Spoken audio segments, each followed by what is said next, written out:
ఇప్పటికీ దశాబ్దాలు గడుస్తున్నా మీ ఫేవరెట్ హీరో ఎవరు అంటే 100కి 50-60% మెగాస్టార్ చిరంజీవి గారే అంటారు.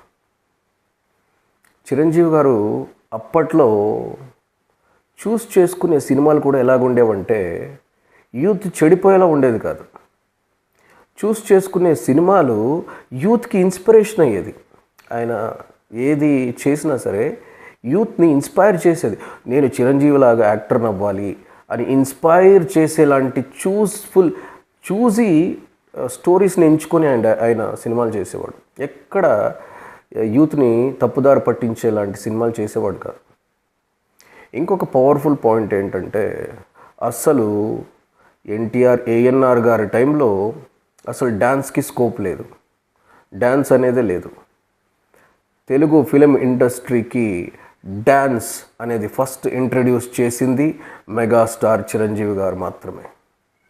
దాని తర్వాత మెగాస్టార్ చిరంజీవి గారు డ్యాన్స్ అనేది ఫస్ట్ బీజం.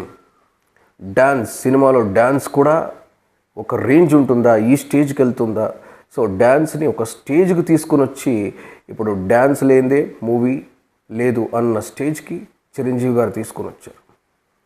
మనకి వెస్ట్రన్లో పాశ్చాత్య సంస్కృతిలో మైకేల్ జాక్సన్ ఎలాగో మనకు ఇండియన్ మైకేల్ జాక్సన్ చిరంజీవి గారు. డ్యాన్స్ అనేది పుట్టింది, డ్యాన్స్ ఒక పవర్ఫుల్గా తయారైంది. డ్యాన్స్ అనేది కొరియోగ్రాఫర్లకి ఈరోజు అవకాశాలు వస్తున్నాయి. కొరియోగ్రాఫర్లు ఈరోజు సాంగ్స్ చేస్తున్నారు. డ్యాన్స్ ఎంత పవర్ఫుల్గా తయారైందంటే దానికి బీజం మెగాస్టార్ చిరంజీవి గారు. ఇలా చెప్పుకుంటూ పోతే ఎన్నో గొప్ప గొప్ప విషయాలు మెగాస్టార్ చిరంజీవి గారి గురించి ఉన్నాయి. ఇలా ఆయన రియల్ హీరో కాదు, రియల్ హీరో అనడానికి ఇంకొన్ని ఉదాహరణలు ఏంటంటే ఎన్నో సేవా కార్యక్రమాలు. చిరంజీవి ఐ బ్లడ్ బ్యాంక్ కానీ కొన్ని వేల లక్షల మందికి రక్తదానం ఆయన చేశాడు, నేత్రదానం ఆయన చేశాడు. ఎప్పుడు ఇండస్ట్రీలో ఏ డిస్టర్బెన్స్ వచ్చినా పెద్ద మనిషిలాగా ఆయన నిలబడి మళ్ళీ ఇండస్ట్రీ వాళ్ళందరినీ కలుపుకొని ఇప్పటికీ పొలైట్గా అందరినీ మళ్ళీ పవర్ఫుల్గా తయారు చేస్తాడు. అలాగే పబ్లిక్లో కూడా ఎలాంటి ప్రాబ్లమ్స్ వచ్చినా నేనున్నానని నిలబడతాడు.